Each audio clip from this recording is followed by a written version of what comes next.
자, 오늘은 하나님의 평화라는 그런 제목을 가지고 말씀을 듣도록 하겠습니다. 자, 여러분 요즘 세상이 참 많이 발전하죠. 뭐 정신없을 정도로 빠르게 발전하면서 많은 부분들이 좀 편리해지고 우리의 부족한 것들 많이 해결되지 않았습니까? 뭐 옛날에 참 부족한 것들이 많았지만 지금은 이제 뭐 그런 모든 것들이 많이 해결이 된 것 같습니다.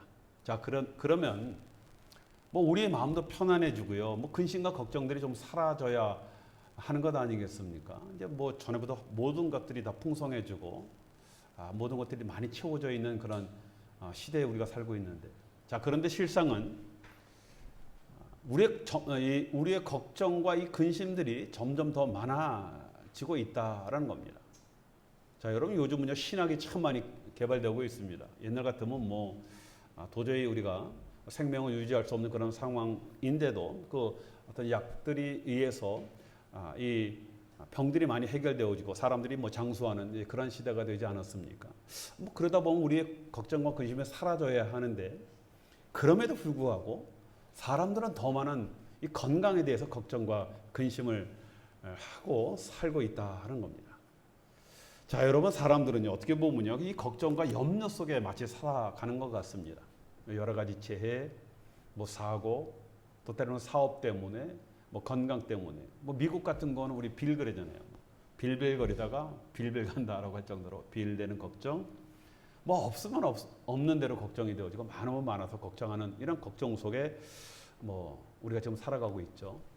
자, 여러분 이것은 뭐 우리 지금만의 일이 아니고 뭐 인류가 있는 뭐 그때는 다 있었던 것이 아닌가라고 생각이 되어집니다. 뭐 예수님 당시에도 이런 걱정들이 항상 만났기 때문에 예수님께서도 요한복음 14장에 보면은 근심하지 말고 두려워하지 말라 이 말씀을 하지 않았습니까? 뭐 예수님뿐만 이 말씀을 하신 것이 아니라 사도 바울도 빌립보서 4장에 보면요 아무것도 염려하지 말라라고 말씀을 하셨고, 또 사도 베드로도 베드로전서 5장 7절 말씀에 보면 너의 염려를 다 주께 맡기라라고 이렇게 말씀을 하셨습니다. 걱정하지 말라라고 성경은 뭐 초지일관 이렇게 말씀을 하고 있습니다. 왜 성경이 이렇게 우리에게 걱정하지 말라라고 말씀하셨을까? 뭐 여러 가지 이유가 있겠죠. 뭐 우리가 걱정한다고 해서 우리가 할 수 있는 것이 아무것도 없기 때문에, 우리가 할 수 있는 일이라면 우리가 왜 걱정을 하겠습니까? 우리가 하죠. 우리가 하지 못하니까 이제 걱정을 하는 것 아니겠습니까? 그렇죠? 자, 여러분 마태복음 6장에서 우리 주님께서 말씀같죠. 우리는요 머리카락 하나 희게나 검게 할 수 없는 그런 사람들이거든요. 그렇기 때문에 우리가 걱정한다고 전혀 도움이 되지 않습니다. 그러니까 너희들이 걱정해봤자 뭐 도움이 안 되니까 걱정하지 말라, 뭐 그런 의미가 있겠죠. 그렇죠? 마치 흔들어다 같이 열심히 우리가 흔들어서는 뭐 앞으로 가는 것도 없지 않습니까? 전혀 진전이 되는 것도 하나도 없는 것 같이 마치 우리의 걱정과 근심은 흔들 의자와 같다라고 이렇게 말씀을 드릴 수가 있습니다. 자, 여러분 그리고 우리가 걱정하지 말아야 할 가장 큰 이유는요 또 무엇이 있겠습니까? 하늘에 계신 우리의 아버지께서, 우리 하나님께서 알아서 하시기 때문에 걱정 근심하지 말라라고 말씀을 하셨잖아요. 그렇죠? 예수님께서 우리의 가장 기본적인 거 먹을 거 입을 거 마실 것 때문에 너희들 걱정하지 말라. 그죠? 하늘에 있는 새들도 또 이 풀들도 하나님께서 먹이시고 입히시는데 하물며 너희들이야. 그렇죠? 이렇게 말씀을 하셨잖아요. 내가 책임지니까 너희들 걱정하지 말라라고 이렇게 말씀을 하셨습니다. 자, 그런데 우리가 진짜 근심과 걱정을 안 하게 될 수 있는 것, 이것이 무엇일까? 그렇죠? 그렇게 말씀을 하셨음에도 불구하고 여러분 우리가 계속 걱정 근심이 되지 않습니까? 근데 진짜 걱정하지 않고 살 수 있는 뭐 방법이 없을까? 그렇죠? 뭐 빌 걱정 안 하고, 또 건강 걱정 안 하고, 자녀 걱정 안 하고, 뭐 그렇게 뭐 살 수 있는 방법 없을까? 자, 여러분 그런데 만약에 이런 문제가 다 해결된다 한다고, 자, 여러분 우리에게 정말 걱정과 근심이 사라질까? 그렇진 않죠. 왜냐하면 우리 인생은 산다는 그 자체가 걱정 근심 아니겠습니까? 그렇죠? 어떤 분들은요 너무 오래 살아서 걱정, 또 그렇죠? 어떤 사람들은 또 어떤 분들은 너무 또 많아서 걱정, 또 건강해서 걱정. 그러니까 사람들이 우리가 그런 말 하잖아요. 걱정도 팔자다, 그렇죠? 자, 그래서 이런 것 하나하나 해결되어진다고 해서요 우리 삶 속에 걱정이 사라지는 것은 아니다라는 겁니다. 그렇죠? 자, 그런데 왜 우리 주님께서 걱정하지 말라라고 하셨을까? 그렇죠? 뭐 걱정이라는 거 우리 인생은 달고 살아야 하는데 그럼에도 불구하고 우리 주님께서 걱정하지 말라라고 한다는 것은요. 해결 방법이 있으니까 이 말씀을 한 것 아니겠습니까? 그렇죠? 자, 여러분 요한복음 14장 27절 말씀에 보면 우리 주님께서 이렇게 말씀을 하셨어요. 평안을 너에게 끼치노니 곧 나의 평안을 너에게 주노라. 내가 너에게 주는 것은 세상이 주는 것 같이 아니하니라. 너희는 마음의 근심도 말고 두려워하지도 말라라고 이렇게 말씀을 하셨습니다. 우리에게 뭘 주시겠다고요? 평안을 주시겠다라고 말씀을 하셨습니다. 그리고 그 평안은 세상 것과 다르기 때문에 너희들이 걱정, 근심, 두려워하지 말라라고 이렇게 말씀을 하셨습니다. 자, 여러분 우리 삶 속에 어떤 걱정이나 근심을 가라앉히는 것은요. 다른 것이 아니라 주님이 주시는 평안입니다. 그렇죠? 우리 주님께서 주시는 그 평안이 우리 안에 근본적인 걱정과 근심을 가라앉힐 수 있다는 겁니다. 아무리 폭풍우가 와서 뭐 비바람이 쳐도 뭐 특별한 이유도 없고 뭐 알 수도 없는데 여러분 내 안에 평안이 찾아와서 내 마음을 잔잔케 하고 고요히 가라앉게 하는 그런 평안을 주시겠다라고 말씀을 하고 있습니다. 자, 여러분 우리 그런 경험 많이 해봤잖아요. 도저히 어떻게 할 수 없는 그런 상황에 좀 걱정과 두려움이 막 엄습하고 뭐 절망과 좌절에 주저앉아 있어야 함에도 불구하고 전혀 생각지 못하게 내 마음속에 평안과 그렇죠? 안정이 찾아오는 것. 그렇죠? 뭐 이것을 우리가 어떻게 설명을 하겠습니까? 이유가 뭔지 모르거든요. 그렇죠? 자, 그런 평안을 우리에게 주시겠다라고 말씀을 하고 있습니다. 제가 선교사 때 안식년 가질 때 미국으로 이제 공부를 하러 가려고 뭐 후원교회하고 뭐 저 선교 단체한테 허락을 받고 이제 갔습니다. 근데 뭐 이제 간 건 아니고 말이 정확해야 되니까 비자를 신청했거든요. 근데 그때 이제 911이 터지는 바람에 비자를 받지 못했거든요. 뭐 할 수 없이 저희 처가댁이 사이판에 있었기 때문에 그때 이제 사이판 가서 좀 쉬어야 되겠다 그래서 한 4개월 정도 사이판 가서 이제 휴식을 취한 적이 있습니다. 부럽죠? 그렇죠? 사이판 가서 4개월 동안. 뭐 이제 공부할 길은 없고, 야 이거 뭐 해야 되나? 뭐 그동안 죽도록 그 사역지 뛰어다니다 뭐 그러다 보니까 그게 몸에 익어서 여러분 쉰다는 게 그렇게 불편하더라고요. 하여튼 어쨌든 뭐 제가 그 4개월 동안 휴식을 이제 잘 취하면서 그때 우리 처남이 매형 놀고 먹고 하지 말고 심심한데 스쿠버 강사증이나 따세요 그러더라고요. 제가 그때 이제 스쿠버를 좋아했으니까. 그래서 이제 그때 스쿠버 강사증을 땄습니다. 이게 선교사들이 갖고 있는 그런 특권 아니겠습니까? 제가 학위는 못 가져가고 스쿠버 강사증을 가지고 선교제 갔거든요. 그때 제가 가장 인기가 좋았습니다.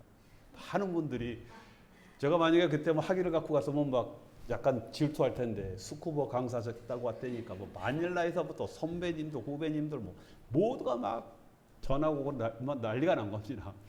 좀 가르쳐 달라고 했죠. 자, 여러분 그렇다고 제가 맨날 놀기만 한 것이 아니라 나중에 학위는 다 땄습니다. 그러면서 이제 바다에 들어가면요. 하나님이 창조 또 다른 창조의 세계를 이제 경험을 하게 되어지거든요. 여러분 이게 뭐 설명이 잘 되지 않습니다. 하여튼 기가 막힙니다. 그렇죠? 자, 여러분 이 바다라는 것은 이제 깊이 들어가면 들어갈수록 정말 고요합니다. 그렇죠? 그 엄청난 수압과 정말 조용한 가끔 가다가 이 물고기들이 내는 뭐 또라든가 뭐 고래나 뭐 이런 것들이 내는 그 소리만 이제 잠깐 들리지 정말 고요하거든요. 그렇게 평안합니다. 그렇죠? 마치 어머니 뱃속이 그러지 않았을까라고 제가 착각할 정도로 그런 경험이 있었는데, 자 여러분 그럼에도 불구하고 여러분 그 위로 올라가면요, 그 바다 표면에는 뭐 비바람이 치고 폭풍우가 치는 그런 때가 많아요. 거기는 뭐 기상이 하도 수시로 바뀌니까 그렇게 잔잔하다가 이제 쭉 올라가 보면 밖으로 물 위로 나와 보면은 막 난리가 났습니다. 막 파도가 치고 막 배들이 다 도망가고 막 난리가 나는 그런 경우들이 있거든요. 자, 여러분 바닷속에 깊이 이렇게 가라앉잖아요. 그러면 정말 평안을 느낍니다. 정말 평안하고 조용하고 고요합니다. 그렇죠? 여러분 마찬가지예요. 진정한 평안은 어디예요? 우리가 하나님 안으로 깊이 가라앉을 때 그때 정말 여러분 우리가 평안을 누리고 경험을 하게 되어진다는 겁니다. 자, 그러면 이 평안을요, 우리가 헬라어 평안 또 평화 이런 것을 헬라어로는 에이레네라는 그런 단어를 쓰고 히브리어는 샬롬 이렇게 얘기를 합니다. 평안, 평화 그렇게 얘기하거든요. 그래서 성경에 이것을 뭐 평화로도 번역이 되어 있고 안전, 뭐 조화 이렇게 잘 어울리는 것, 뭐 이런 것들로 번역이 되어 있습니다. 그래서 예수님께서 너에게 평안, 이 에이레네 또는 샬롬을 끼치노라 이 얘기는 남겨주겠다 그 얘기거든요. 그리고 너에게 주노라 주겠다라고 이렇게 말씀을 하셨거든요. 그리고 예수님이 주는 이 에이레네, 이 샬롬은 세상에 주는 것, 또 세상의 평화와 같지 않다라고 분명하게 말씀을 하셨거든요. 무슨 말씀입니까? 여러분 이 평화라는 것이죠. 세상이 주는 평화가 있고 우리 예수님이 주시는 평화가 있다라는 것을 말씀을 하는 거예요. 여러분 평안하고 똑같은 평화가 아니거든요. 뭐 세상에서도 많은 사람들이 평화를 찾으려고 하지 않습니까? 뭐 세상 사람들이 여러분 세상은 어떻게 평안을 유지합니까? 그렇죠? 여러분 세상의 평화는요. 이거 제 얘기가 아니라 많은 정치학자들이 하는 얘기예요. 강한 자가 약한 자를 누름으로 평화가 유지되어진다라고 얘기합니다. 제가 지금 좋게 얘기하니까 강한 자가 약한 자를 누르렀다라고 얘기하지만 뭘로 표현할 수가 있어요? 전쟁을 통해서 평화를 유지한다 그 얘기입니다.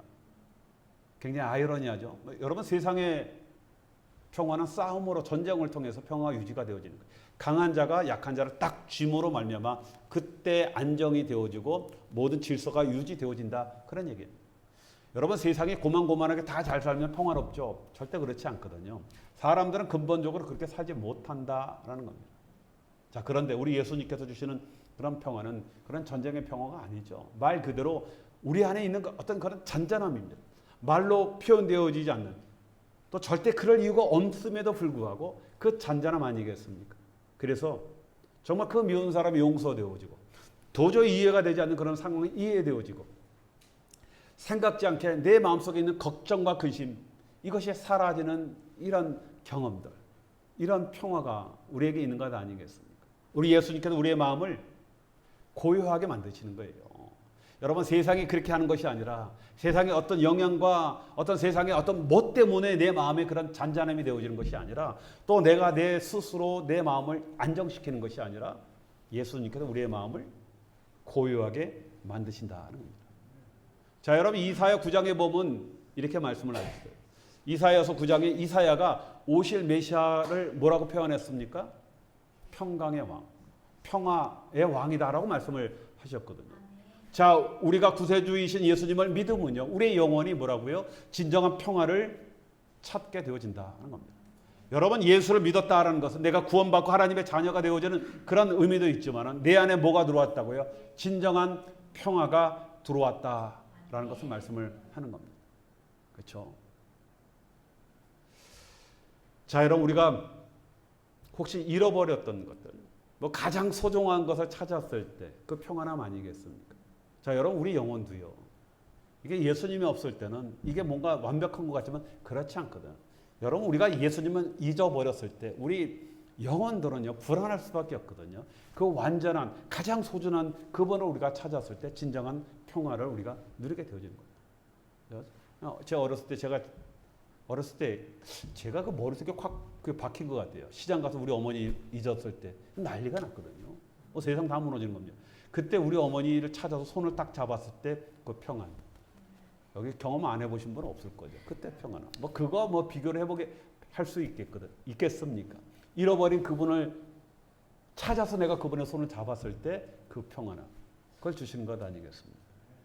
자, 여러분 그런데 우리에게 중요한 것이 있죠. 자, 여러분 그것은 세상의 평화와 하나님의 샬롬, 하나님의 평화. 그렇죠? 또 이 에이레네를 구별하는 거예요. 많은 사람들이 세상의 평화와 하나님이 주시는 그 평화, 그 샬롬을 잘 구별을 하지 못한다라는 겁니다. 이 세상 살다 보면요, 그게 다 똑같은지 알고 있는 거예요. 이것이 제대로 구별되지 않으로 말미암아 나는 정말 평안하고 평화가 있는 것 같은데 그 평화가 진정한 평화가 아니고 나중에 깨어지게 되어진다는 겁니다. 여러분 그런 예가 성경에 굉장히 많이 나와 있지 않습니까? 오늘 저와 여러분들이 읽었던 대표적인 이 사사기에 너무나 잘 나와 있다는 겁니다. 자, 여러분 우리 출애굽기를 보면요. 모세의 리더십을 여호수아가 이어받지 않습니까? 그래서 백성들과 함께 이 가나안 땅에 들어가서 20번의 전쟁을 통해서 이 가나안은 이제 정복하고 그 아래 살게 되어집니다. 자, 처음에는 하나님과 함께 하니까요. 정말 샬롬이 있거든요. 평화 안에서 이스라엘 백성들이 살아가게 되어집니다. 그런데 시간이 지나면서 여러분 이 샬롬이 하나님의 평화가 점점 어떤 평화로 바뀌는 거예요? 세상의 평화로 바뀌게 되어진 거예요. 이 하나님이 그렇게 전에는 정말 절실했으니까 그분이 항상 내 옆에 있었는데 이게 사람이 평화를 즐기다 보면요. 이게 점점점 잊어버리는 거예요. 그래서 우리의 평화가 하나님의 평화가 세상의 평화로 점점점 바뀌어지게 되어지는 겁니다. 뭐 세상만 그렇습니까? 당시에 뭐 사사시대에만 그랬습니까? 우리도 마찬가지 아니겠습니까? 처음에 믿음으로 살다가 삶이 좀 잘 되어지고 평안해지기 시작하면요. 여러분 우리가 점점 세상의 기쁨과 만족으로 평안을 삼게 되어지잖아요. 다 그렇지 않습니까? 그렇죠? 여러분 사사시대도 마찬가지였거든요. 처음에는 하나님이 주시는 그런 평안으로 살았지만 시간이 지날수록 여러분 사사기 17장 6절 말씀에 보면 뭐라고 말씀하고 있냐면은 사람마다 자기 소견에 옳은 대로 행하였더라라고 말씀을 하고 있는 거예요. 하나님이 아니라 뭐라고요? 내 생각대로, 내가 좋은 대로, 내 뜻대로 살아가게 되었다라는 겁니다. 자, 그래서 우리는 지금 나에게 있는 평화가 하나님이 주시는 그런 평화인가? 세상에서 내가 지금 얻고 있는 그런 평화인가를 잘 구별을 해야 한다는 겁니다. 자, 여러분들에게 있는 평화는 어떤 평화입니까? 그렇죠? 뭐 다 있잖아요. 오늘 우리가 지금 방금 전에 우리 찬양하면서 그렇죠? 평화 우리 경험했잖아요. 말할 수 없는 그런 그 찬양의 은혜 받을 때 그때 뭐 우리 자식 때문에 걱정하는 거 생각났습니까? 뭐 지금 빌번 내갖고 걱정되는 것 때문에 뭐 걱정이 생각났습니까? 자, 여러분 사사기는 이스라엘이 가나안에 들어간 후 이제 여호수아가 이제 나이가 들어서 이제 하나님 부르심을 받죠. 죽게 되어지고 그 다음에 이제 사무엘이 이스라엘의 초대 왕이었던 그 사울 왕을 세우기까지 약 한 340년 동안의 기간을 우리가 사사 기간 이렇게 이야기를 합니다. 자, 처음에는 물론 이제 여호수아라는 하나님의 위대한 종이 있었으니까 그 여호수아를 통해서 하나님 말씀을 듣다 보니까 평화롭게 살았거든요. 근데 여호수아도 죽고 그 마음이 점점점 말씀이 희귀해지다 보니까 시간이 지나보다 보니까 하나님을 잊고 세상의 평화와 그 하나님의 샬롬이 잘 구별되지 못하게 되었다라고 말씀을 드렸죠. 막 가나안에 있는 우상들을 하나님으로 섬기는 거예요. 어떻게 저런 미련한 짓을 할까라고 생각하죠. 근데 우리도 그래요.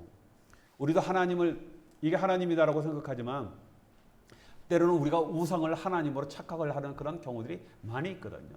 그 우상과 하나님을 혼동하게 되면서 바알을 하나님으로 착각을 하고 거기서 평안이 있다라고 오해를 하게 되어지는 것 아니겠습니까? 지금도요, 우리가 나 좋은 집 있고 뭐 좋은 차 있고 뭐 노후 대책 다 잘 해놓으면 나 평안할 거야. 말년이 평안해질 수 있어라고 이렇게 착각을 하는 것과 여러분 다를 게 뭐가 있겠습니까? 여러분 제가 그렇게 해놓은 것이 잘못됐다라고 말씀드린 게 아니라 당연히 우리가 준비해야 되겠죠. 그렇지만 그것이 하나님의 평화다라고 생각하면 안 된다는 겁니다. 그렇죠? 자, 그런데 사사기 6장 1절의 말씀에 보면요. 하나님께 이렇게 말씀을 하셨거든요. 이스라엘 자손들이 또 여호와의 목전에 악을 행하였으므로 여호와께서 7년 동안 그들을 미디안 손에 붙이시니라고 말씀을 하셨습니다. 하나님께서 세상의 평화가 무엇인지 보여주시는 거예요. 너희들이 이 샬롬을 잊고 세상의 평화를 쫓아가느냐? 세상의 평화가 진짜 무엇인지 보여주시는 겁니다. 아까 세상의 평화는 어떻게 이룬다고요? 전쟁을 통해서 이루어요.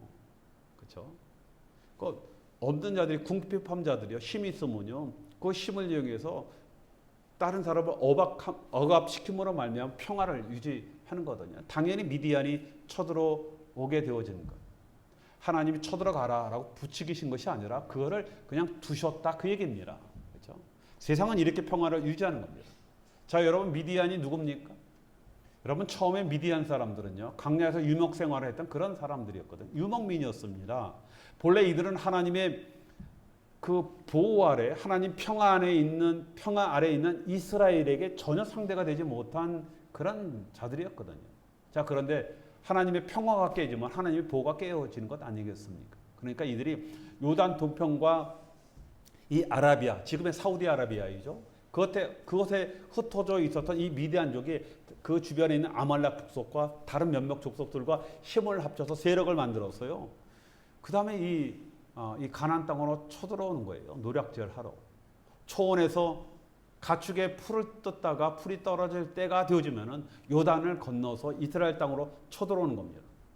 여러분 당시에 이스라엘은 한 2월 달이면 파종할 때가 되어지거든요. 또 5월 달, 9월 달 그때가 되어지면은 추수할 때인데 마치 메뚜기 때와 같이 이스라엘 공격해서 뭐 싹 약탈해 가는 겁니다. 이렇게 자신들의 평화를 그들은 유지하게 되어지는 겁니다. 자, 그러고 보니까 당연히 이스라엘 사람들이 뭐 산의 웅덩이를 파서 굴과 산성을 만들어서 피해 숨는 것 아니겠습니까? 그들이 지나간 자국은 마치 메뚜기가 쓸 것 같이 하나도 남지키지 않고 다 약탈을 해갔다라는 겁니다. 이런 일들이 무려 몇 년이요? 7년 동안 반복되면서 오늘 6절 이 앞에 우리가 읽지 않았죠? 6절 말씀에 보면 이렇게 말씀을 하고 있습니다. 이스라엘이 미디안으로 말미암아 궁핍함이 심한지라 이에 이스라엘 자손들이 여호와께 부르짖었더니라고 말씀을 하고 있거든요. 백성들이 궁핍함이 심해졌다라는 것은요, 뭐 경제적으로 힘들어졌다 이것뿐만 아니라 심령이 매우 가난해졌다 그 얘기를 말씀을 하는 겁니다. 비로소 백성들은 하나님의 평화를 찾게 되어지는 거예요. 그렇죠?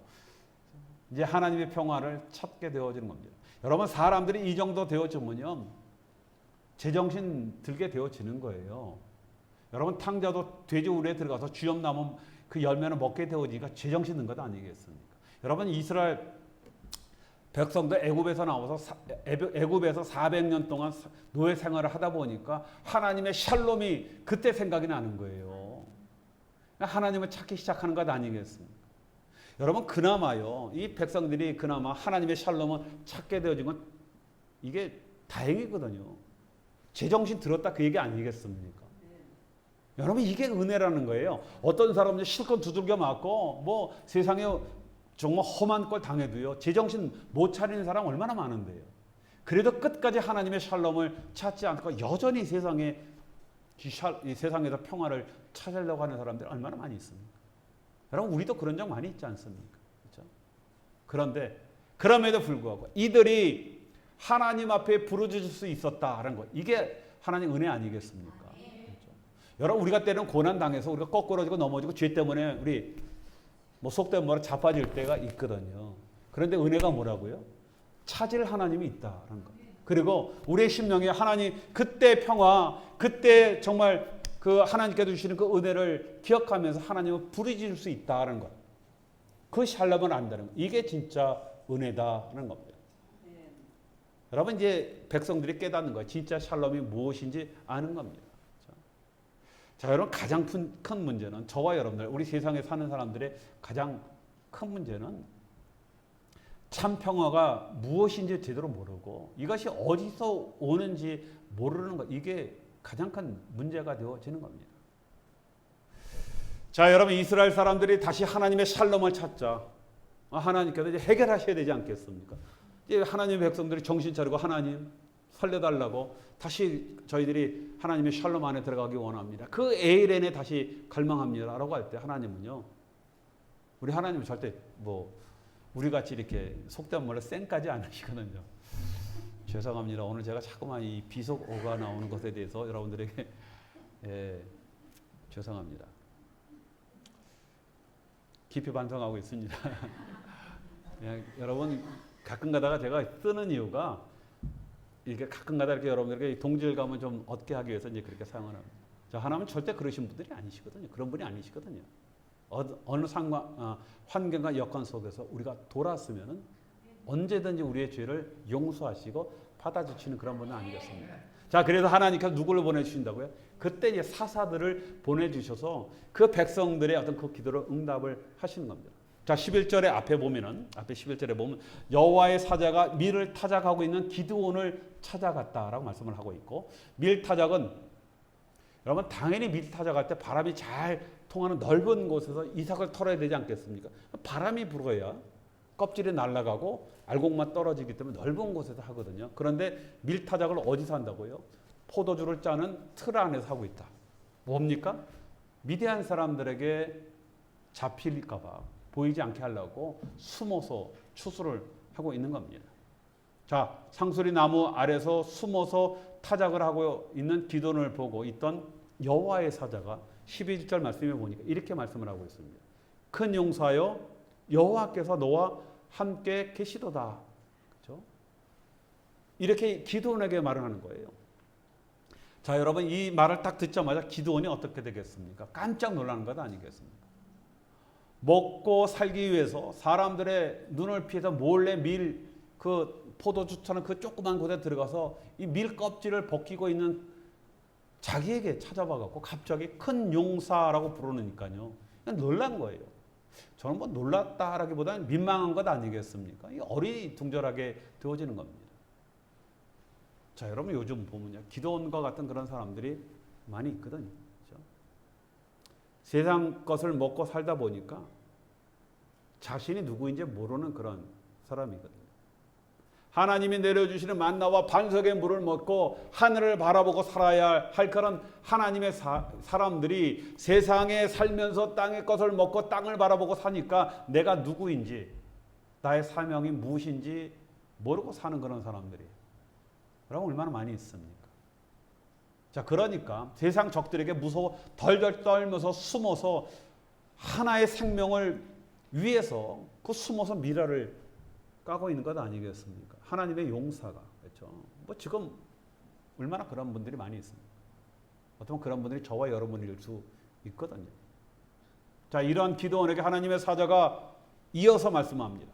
여호와가 너와 함께 계신다. 이 말씀을 하시거든요. 자, 사자의 말을 듣는 기드온이요. 반응이 어떻습니까? 13절을 보니까 기드온이 그에게 대답하되 오 나의 주여 여호와께서 우리와 함께 계시면 어찌하여 이 모든 일이 일어났나이까? 그렇죠? 왜 이 사람들이 이렇게 쳐들어와서 우리를 어렵게 하냐 이겁니다. 우리의 조상들이 일찍이 우리에게서 이르기를 여호와께서 우리를 애굽에 올라오게 하신 것이 아니냐 한 그 모든 이적이 어디에 있나이까? 그렇죠? 이제 여호와께서 우리를 버리사 미디안 손에 우리를 넘겨주셨나이다. 이렇게 말을 하거든요. 우리 조상들 하나님이 함께 하실 땐 그 홍해를 가르시고 요단강을 가르시고 그 많은 대적을 물리치셨거든요. 그러니까 기도원이 얘기하는 겁니다. 정말 하나님이 함께 하셨다라고 한다면은 그동안 뭐 이들이 요단강 건너올 때 정말 요단강이 물이 넘쳐서라도 이를 떠내려 버리든지 이 노략질을 막아주셔야 되지 않겠습니까? 라는 이런 원망과 불평을 하는 겁니다. 그렇죠? 자, 여러분 이거 뭐 적반하장 아니겠습니까? 그렇죠? 적반하장. 왜 그렇습니까? 왜 적반하장이에요? 세상 평화에 묻혀 살다가 고난이 오니까 이제 도리어 하나님의 샬롬이 없다고 불평을 하는 거예요. 우리 인생들이 그렇지 않습니까? 고난이 오면 우리 하나님 원망스럽잖아요. 아, 하나님 이러실 수가 있습니까? 왜 이런 고난을 왜 저에게?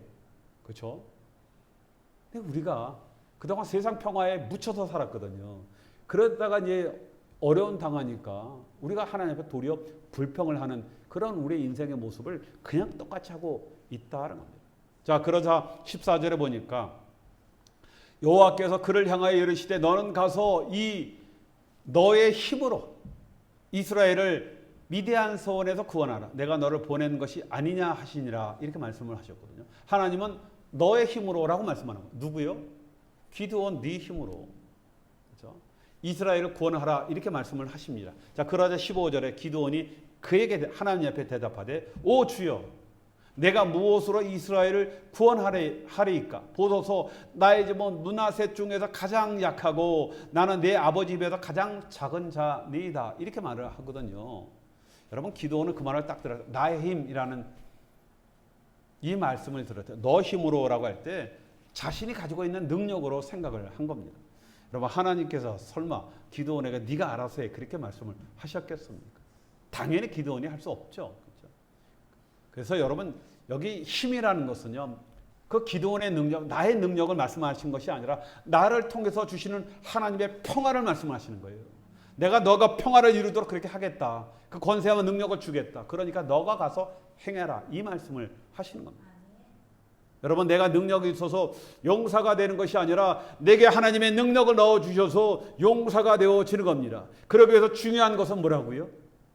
내가 자원해야 된다니까요. 하나님께서 기도원을 불렀을 때 하나님, 내가 힘이 없지만은 하나님, 하나님의 그 평화를 저를 통해서 선포하라라고 하면 제가 기꺼이 가겠습니다. 내가 여기 있나이다, 나를 사용하소서라는 그런 여러분 믿음의 고백이 필요한 거예요. 하나님이 이 소원을 요구하신 겁니다. 자, 결국 여차저차해서요, 뭐 기도원이 잘 뺀질거리고 말을 안 듣죠. 뭐 기적 보여달라, 뭐 진짜인지 아닌지, 뭐 솜털의 사건부터 시작해 여러 가지 사건을 일으키심에도 불구하고 우리 하나님 참으시거든요. 다 기적을 보여주시고 이제 그제서야 그러면 제가 가겠습니다라고 갑니다. 갈 때도 많은 군사를 보내서 그 미디안 사람이 수십만이 오는데요, 그렇죠? 싸우려면 뭐 그 정도 그 군사력이 있어야 되지 않겠습니까? 근데 하나님이 딱 몇 명만 데리고 가게 해요? 300명, 그렇죠? 그래도 우리 기드온 용사 300명, 그렇죠? 300명만 딱 데리고 가게 합니다. 자, 수십만의 미디안과 아말렉과 동방 사람들이 연합해서 쳐들어온 것, 이 300명이 싹 가서 물리치거든요. 하나님께서 다시 평화를 이루신 겁니다. 기도원이 힘입니까? 누구의 힘입니까? 하나님의 힘이죠. 그렇죠? 자, 여러분, 우리도 하나님 말씀에 순종하면은 샬롬을 우리가 누리는 거예요. 우리에게 진정한 평화, 이 에이레네를 누리게 되어지는 겁니다. 자, 여러분, 그러기 위해서 뭐가 중요하다고요? 하나님 말씀에 순종하는 것. 이것이 필요합니다. 자, 여러분, 말씀을 맺습니다. 하나님께서 우리에게 참 평안 주세요. 여러분, 진정한 평안 다른 곳에 찾으려고 하면 안 됩니다. 하나님만 주시는 거예요. 그리고 하나님 우리를 용사로 부르셔서 나만 평안을 누리는 것이 아니라 그 평안을, 세상의 그 평안을 우리를 통해서 주시도록 그렇게 하신다는 겁니다. 자, 여러분, 그래서 내가 용사로 자원하면 하나님께서 우리를 통해서, 하나님께서 나를 통해서 사람들에게 참 샬롬의 삶을 살도록 그렇게 하신다는 겁니다. 자, 저와 여러분들이 먼저 하나님이 주시는 참 평안을 여러분 내가 먼저 누려야 되지 않겠습니까? 그리고 그 평안을 모든 사람들에게 또 끼치는 그런 사람들이 되게 도외하는 겁니다. 하나님께서 나에게 주신, 나를 평안으로 주셨다는 것은, 하나님의 평안을 알게 하셨다는 것은 나만 누리는 것이 아니라 나를 통해서, 나를 통로로 통해서 또 주변에 있는 우리 성도들, 우리 교회뿐만 아니라 모든 사람들이 평안을 누리게 하신다는 겁니다. 자, 이것이 저와 여러분들이 우리가 받은 그런 사명이에요. 자, 이런 사명으로 다시 한번 우리의 사명을 자각하고, 하나님, 그런 일에 제가 사용되어지기 원합니다라고 우리가 서원할 때 누가 먼저 가장 이 하나님의 샬롬을 받는다고요? 내가 먼저 받는 거예요. 그리고 그 샬롬으로 다른 사람들을 하나님의 그 평화로 인도하게 되어진다라는 겁니다. 자, 이런 하나님 은혜 안에 사용되어지는 저와 여러분이 되시길 주님의 이름으로 축원드리겠습니다.